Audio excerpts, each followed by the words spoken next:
Hey, everybody. Welcome back to Prep Talk Live. This is not going to be episode 16. This is more like episode 16 and a half. I'm Casey with Cascadia Dispatch. And I think if you look to my left or right, depending on how you're looking at the screen, you will notice that there is no second person right now, which is kind of sad. But everything is fine as far as I know. Today is one of those days where Cliff and I, traded some text messages this morning, and then some things came up, and I'm not sure if he's stuck in a meeting or if he is en route to a class or what's going on. But I have not heard from him, so I figured I would jump on. And normally, we would just post a message, but I figured tonight, hey, Pony Girl, hey, Chuck, how are you? Good to see you. The friendly faces are here every week. It's fantastic. So I figured I would just jump on and let everybody know that we are likely going to be rescheduling this topic because I think it's an interesting topic. Pony Girl is here for me, for you, for everyone every week as expected. It's fantastic. So I think what we're probably going to do is postpone the big topics this week for next week. Hey, Jeremiah, great to see you.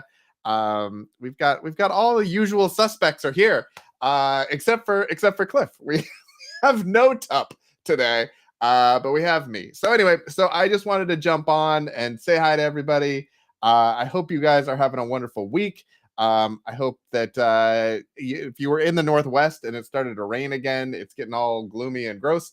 So hopefully where you are, it's a little bit nicer. It's a little bit better. But just wanted to check in, let everybody know that the plan for tonight is a little bit shifted. And I think I'm gonna come on and just let everybody know. You know what?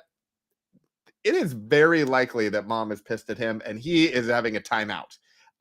Which I think we should ask him when we reschedule, whether it's, I don't know if it's gonna be next week or if it's gonna be like a couple days or whatever.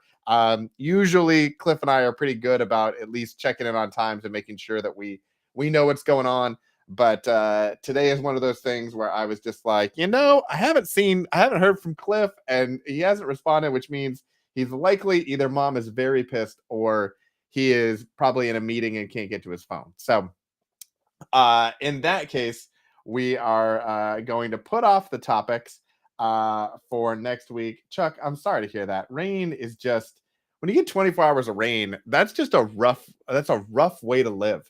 As someone from the Portland area who enjoys, or doesn't enjoy, but has learned to live with massive amounts of rain, it's just not fun. It's not good. I was gonna do my one of my show and tells was kind of weather related. It's more of a car thing. But we were actually, the other day, it was super rainy and we needed umbrellas. And I was like, what is happening? We're from Portland. Why do we need umbrellas? This is so weird. But luckily, because we're prepared in our cars, I had umbrellas in each of the cars. So we were able to stay dry in the monsoon that existed as we were going from the parking lot into the building that we're going into. When we left the house, it was totally dry. And then when we got back, it was just soaking and then it was fine. Um, Random question for the chat. Do any of you guys have chickens? Are there any? Pony Girl's just bragging right now. I mean, she's saying that they need rain, but let's be honest. She's just bragging that it's 79. It's like 60 degrees here. I actually went outside in between meetings today to just get some fresh air and get out of my office because I tend to just kind of be in my office most of the day, either in meetings or calls or working, and then on the stream at night. And so I actually went outside and it was kind of sprinkling, and so it was cool enough that a sweatshirt was helpful, but it was not like balmy and wonderful and super weird. Um, Solar storm. Oh my goodness. I mean, it's a little different than a rainstorm unless you're talking about like solar storm, like it's so much sunshine. Um, when I went to the University of Oregon, I'm not sure if you can see my Oregon duck. I'm trying to point from behind my Oregon duck up there. But every time we have football games, they they they talk about at the beginning when they're introducing the players and everything else. It's a tradition to say that it never rains at Autzen Stadium. And one year we were having the big game with Oregon State. It's a big rivalry game, and it was absolutely pouring. It poured from the beginning to the end. Rain was sheeting off of the steps. It was it was rivers everywhere. And the guy on the intercom comes over and he goes, and everyone's ready for him to say it never rains at Austin Stadium, even though we're watching it rain and pour, and there's no even attempting this. And he gets on and he said, today's forecast is liquid sunshine because it never rains at Autzen Stadium. So apparently, maybe the solar storm is like liquid sunshine. I don't know, maybe. And yes, Pony Girl, I totally knew. Yeah. Yeah, you were just like, oh, if only we had some rain in this wonderful sunshine that we're having where it's warm and we're all in the pool and everything, as opposed to the rest of you people who are freezing and trying to just stay warm with blankets and things like that. Let's see. So Chuck said that you can have them, but you have two big dogs. So does that mean that the dogs would preclude you from having the chickens, or that it means you can have them, but you have the dogs and the dogs would try to get at the chickens, or would harass the chickens? That would be a thing.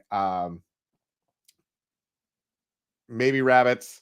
Yeah, the rabbits are an interesting thing. I've seen a lot of videos about rabbits, and especially like from a prepping perspective, like protein per pound or calorie per feed or that sort of thing. Like they're supposed to be amazingly efficient as a prepping meat source.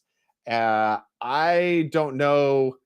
I've never had rabbit before. So one of the things I probably have to do is to have rabbit at some point to know that. But there's the whole thing. I'm not too on my prepping journey. I'm not too self butchering yet. So that would be a thing that I've thought about getting rabbits for manure for our garden because it's amazing manure and you don't have to compost it. You can just put it right on. And it's amazing.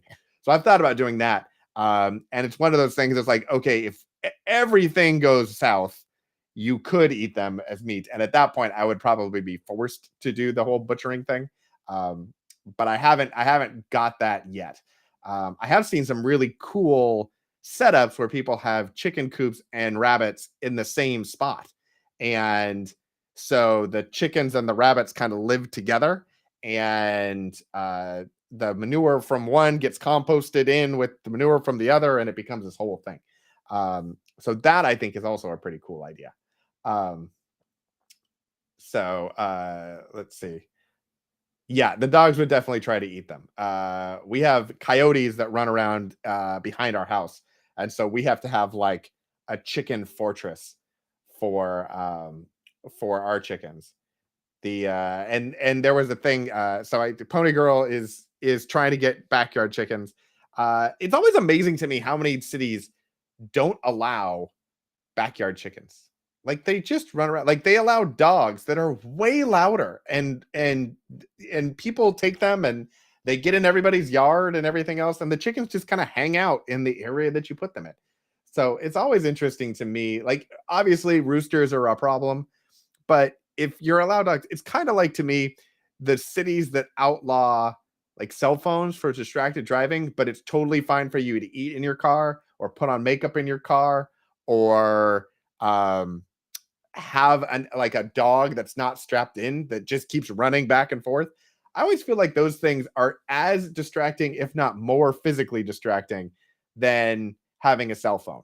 And it's not to say that I think that driving and talking on a cell phone should be legal. I just always think it's interesting that they specifically have that and not all of the other stuff. And so it's the same thing with chickens. It's why would you outlaw chickens? But like if it's noise, then shouldn't dogs be a problem? And if it's the like smell and everything, then shouldn't other things be? I don't know. It's always an interesting thing for me. But Chicago has always allowed chickens.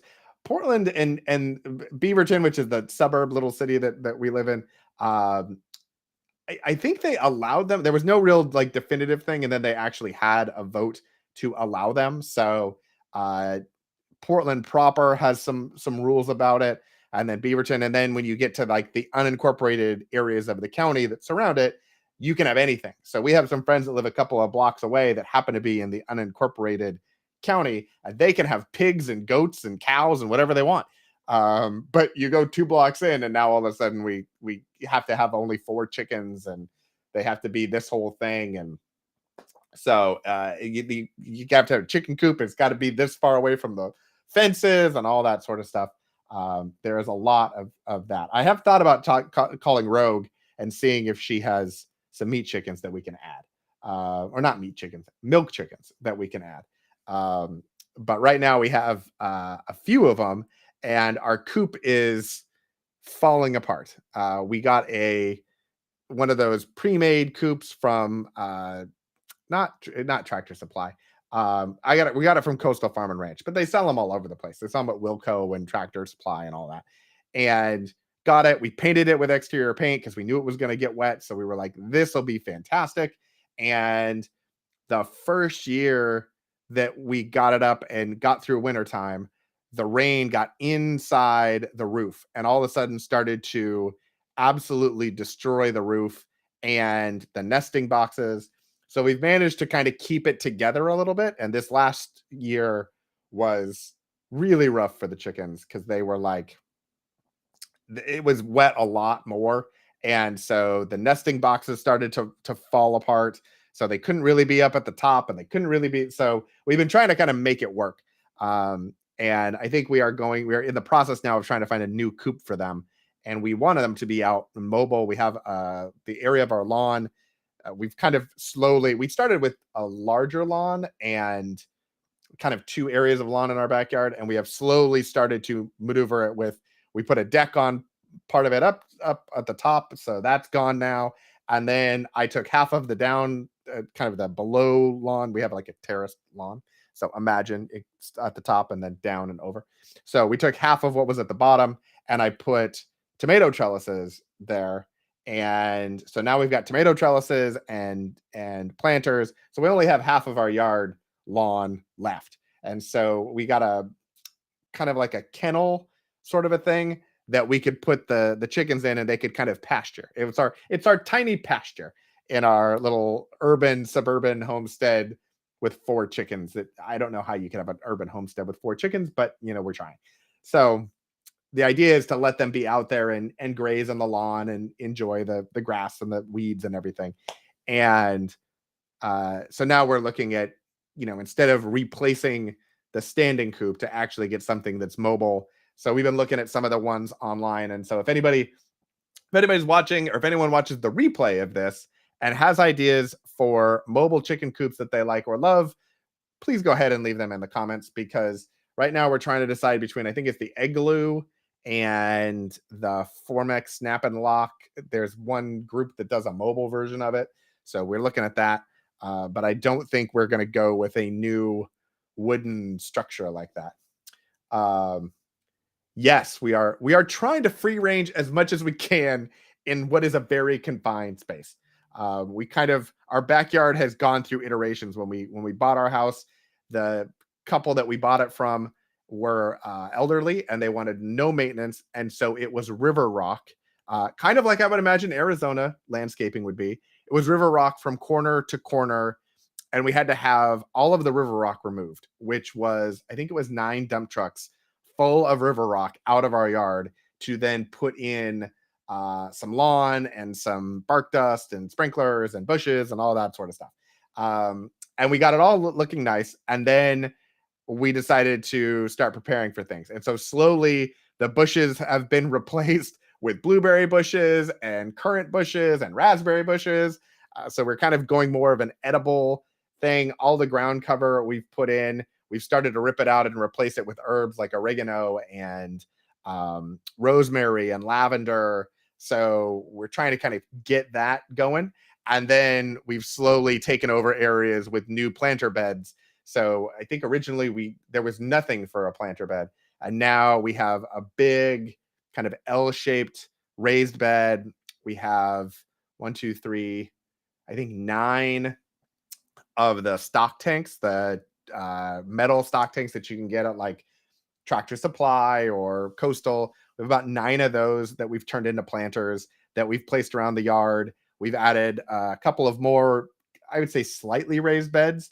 It's on a hill, so they're not super high. They're kind of more made into the hill on the other side. And then we've got some in the front too. So we've kind of the yard has kind of gone from moonscape to, hey, this will be fun for kids, to the kids no longer play in the backyard because it's so hot, so we're going to turn it into like a garden thing with chickens, and now the chickens are slowly taking over what's left of the lawn. So yeah, chicken tractor is what we're trying to go for. I'm learning recently that my ideas and things that I would like to do, and the amount of time that I have to actually do those things, and my mechanical um, do it yourselfiness, do not necessarily equate to one another. So I'm having to kind of to try and balance. Hey, this is a great idea. I may actually have to have somebody do it for me because I just don't have time to do it, but I know what I want it to be. Versus, oh, hey, this is a fun project to do with the kids, and so we're going to do that and make that a whole weekend thing. So the first coop we put together ourselves. This next coop, I think we're going to try and buy it, kind of put together. Um, as it were. Um, you can't. Why can't you have acidic loving fruits and plants? Why is that a thing that is bad? Um, you know, I will also say, Pony Girl, I love the assumption that you would think that I had planned on acidic versus non-acidic. I kind of went to the nursery and looked at what they had and asked them what would grow well and put it in. And if it dies, I either replace it or I try something new. I should be better at like doing like soil testing and some of that sort of thing. And we've been lucky that most of the stuff that we get grows pretty well. Our blueberry bushes are fantastic when they don't get burned out by the sun. There are a couple places in our yard that get super hot with the way that the sun goes. Not Arizona hot. I get that, but as it relates to Oregon hot, it gets super hot. So we've had a couple of scorching, 4 or 5 days where it's 95 or 100 with really direct sun, and it'll just scorch whatever is brand new. So trying to kind of build that up a little bit, but in the most part, that's what we're trying to do. Our yard is not, I mean, our lot yard is pretty decent sized. I mean, it's not, we don't live on acreage or anything like that. We live in a suburb. I want to say our lot is a third of an acre or a quarter of an acre, something like that. It's a standard suburban lot, not a smashed in townhome sort of, reach across and get butter out of your neighbor's kitchen sort of a lot. But there's enough for some room. So we've kind of slowly built it out. Um, so I don't know. I think it's probably 40 by 30 or something like that. Um, that's probably way underestimating. It's bigger than that, but I'm bad with. I know like our deck general idea of how big our deck is, but when you expand it out to everything else, I kind of get a little bit off there. So, um,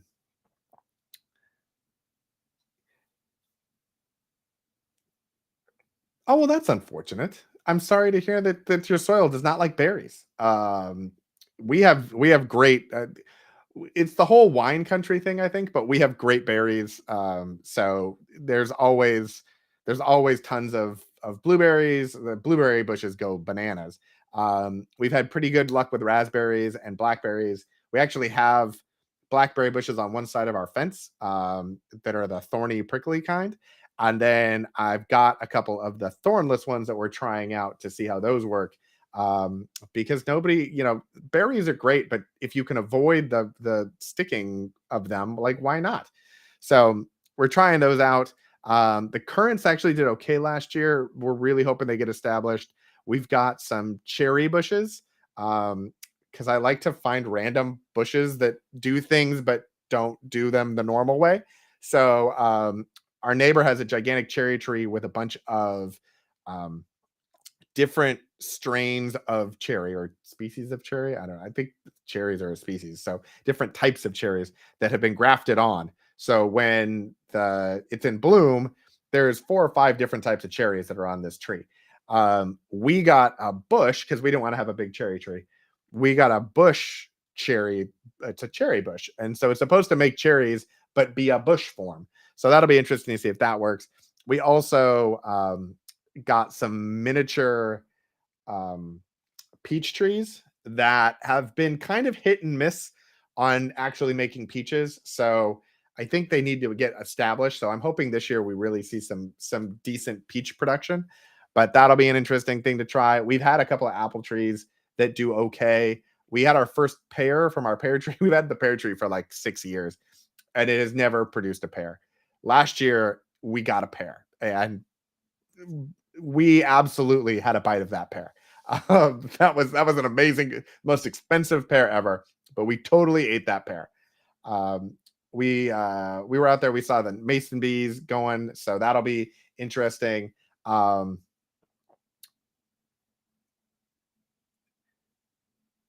yeah, containers are fantastic. The fact that you have citrus now, see, I'm going to be jealous of that because I have always, since I started living on my own, wanted to have a lemon tree that would make lemons because I thought it would be fantastic. And I cannot get a lemon tree to make lemons for anything on the planet. I have had multiple lemon trees, and they tend to look like they're going to die. And then they come back. So we call them the zombie lemon trees because they just basically die down and we think that they're dead. And I get too lazy to go take them to the compost bin to go take them away. And then magically the next year they sprout. And I'm like, oh, maybe this is the year that they make a lemon. And they never do. So if anyone needs a lemon tree, I would be happy to hand them off because for whatever reason, I can't get them to grow lemons. But I would love for that to be the case. Pomegranates would be super cool. Mulberries are great. Um, we have some grapes. Our neighbors have a grapevine that actually grows across their fence, and then actually it started going into our fence. So we've like kind of allowed that to happen because it makes really good grapes.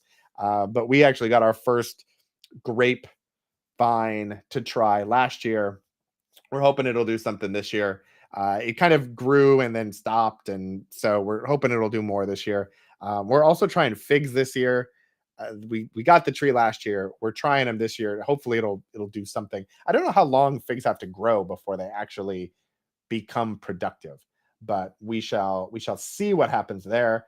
Um, but we try to do a lot of kind of the staples, the broccolis, the cucumbers. We try to do pickling cucumbers.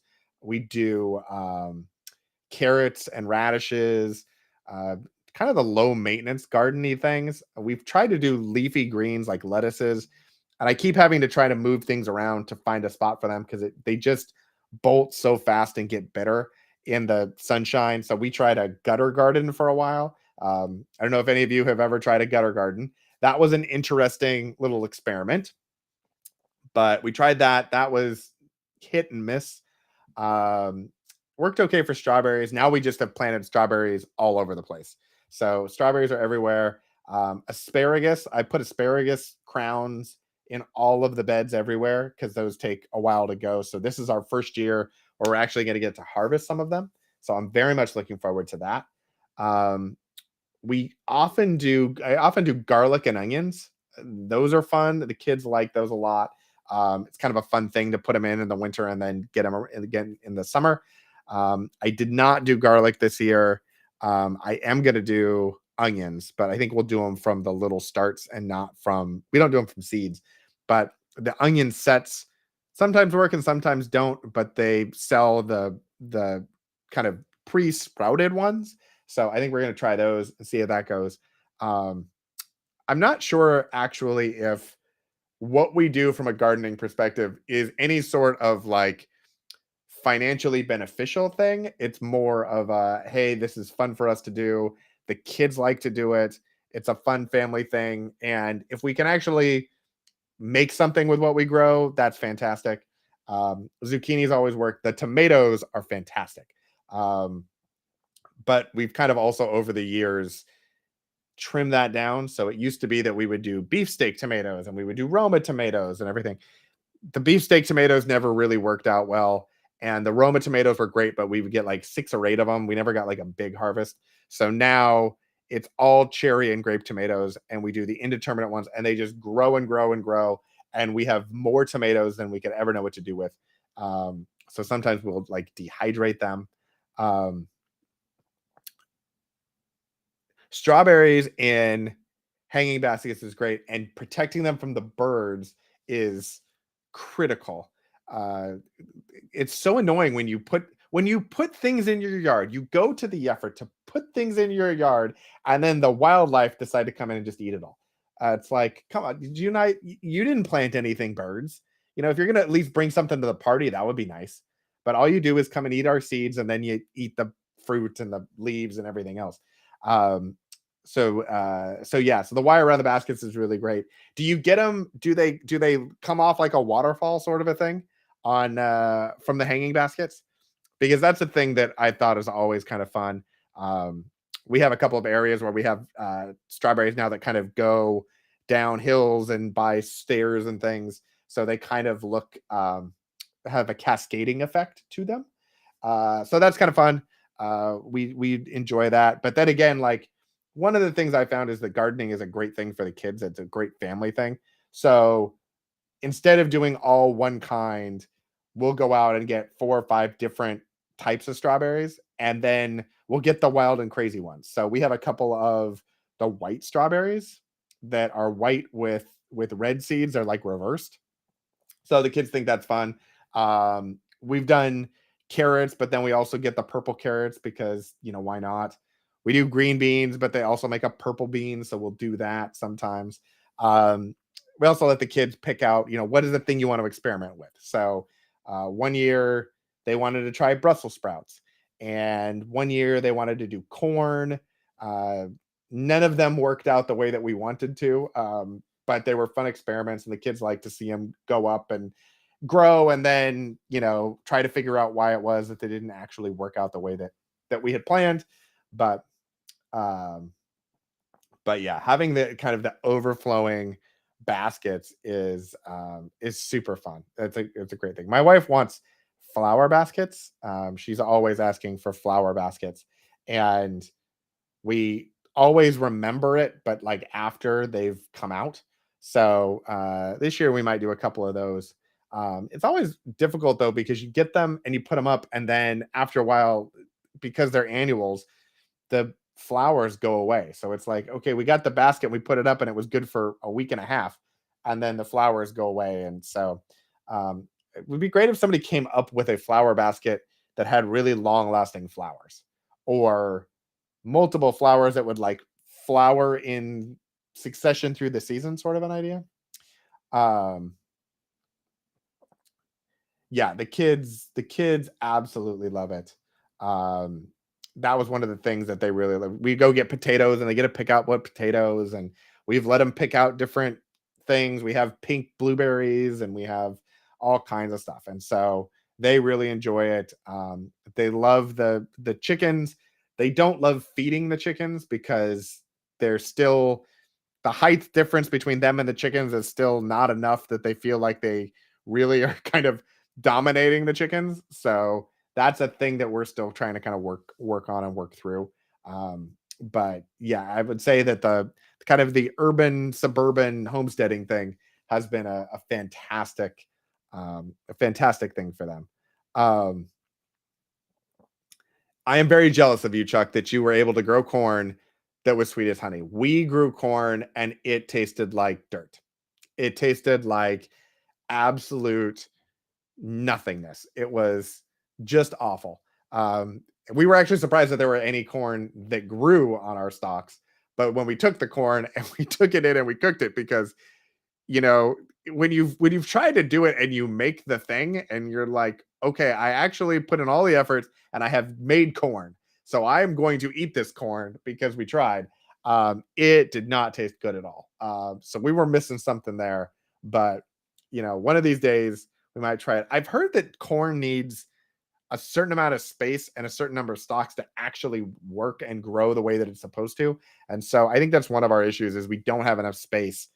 We don't have the suggested space for corn to work the way that it should. So we kind of, I always look for things like, okay, if we can't do it that way, then is there like a weird strain of corn that would work, or is there a weird strain of something that we could do in the yard that would be different, that that would work in our situation better. There are lots of dwarf strains of things, and so we've always kind of looked for one of those. Um, Pony girl, yes, lots of fertilizer, which is part of the problem. Is that I always get these great ideas of like, hey, we're gonna do the garden, um, and then some of the upkeep you tends to be required at times when I tend to be super busy, and so then I miss the week, and then it's all downhill from there. So, yeah, so it may be worth a try to do corn and really fertilize. The chickens are great for that, though. We do take the chicken coop clean out, and then we compost it. We got the big tumbling composters, which are amazing. Love those. They're fantastic. And so we'll compost the chicken manure and shavings and all that sort of stuff and put it out on the yard every year. And that and the worm castings, we got a worm bin too, which the kids love the worm bin. So when we do those sorts of things, that's super fun. The kids like that, and it definitely works for the garden. Square foot gardening technique. Yes, I started that a while ago. And then I also watched a channel. I don't know if you watch him, the MI Gardener. I think he's from Michigan. I think that's what the MI stands for. He actually has a lot of videos on high density gardening. So, especially when it comes to like greens and stuff like that, of basically loading up a space and making sure that you've got the fertilizer and stuff, but loading it up and then pruning and managing it in such a way that you actually get a much higher output. So that's one of the things I've tried to do with certain things, with the greens, with the tomatoes, with some of your plants. I'll try and kind of stack them in a way so that we can maybe get an extra zucchini plant or an extra cucumber plant, and sometimes it works and sometimes it doesn't. But yeah, he is fantastic. His I saw him, and he actually was the inspiration for a lot of my gardening stuff, like my seed starting setup. We have a little greenhouse, which I'm gonna try to make. I have recorded all of the parts to the video. I just haven't put the video together. For our little seed starting greenhouse, which I love and works really, really well, way better than some of the metal ones that are out on the market. I don't know if they still make it, unfortunately, but it's a fantastic wooden seed starting greenhouse with really strong plastic coating around, or plastic sheeting around it. That's the cover. Works out really, really well. So that one I love, and MI Gardner gave me kind of a lot of the ideas for how we did all of that. So I love that, and yeah, he does have seeds that are decent prices. I love supporting him in any way that we can. We also have a couple of local nurseries that sell seeds, so we try to kind of do that and support local, and then also support the channels and the people who we love. So if anyone's looking for seeds, MI Gardner has great seeds. He's a great guy, and some of his videos are amazing to see.